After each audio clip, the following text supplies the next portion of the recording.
இன்றைக்கி மீன் குழம்பு எப்படி செய்கிறதுன்னு பார்க்கலாம் வாங்க.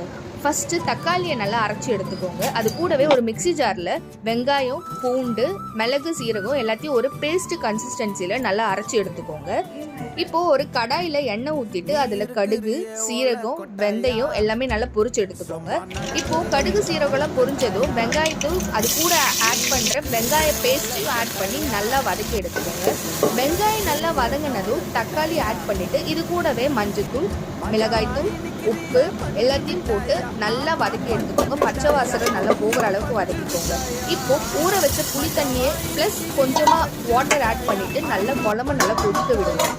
குழம்பு நல்லா கொதிச்சு வந்ததும் பாருங்கள், நல்லா குழம்பு சூப்பராக கொதிச்சு வந்துருச்சு. இப்போ இந்த டைமில் மீன் எல்லாத்தையும் ஆட் பண்ணிவிட்டு மைல்டாக மீன் உடையாத அளவுக்கு நல்லா கலரி விட்டுக்கோங்க. இது கலர்னதும் மூடி போட்டு ஒரு 10 to 15 நிமிஷம் கொதிக்க விட்டிங்கன்னா சுவையான மீன் குழம்பு தயார்.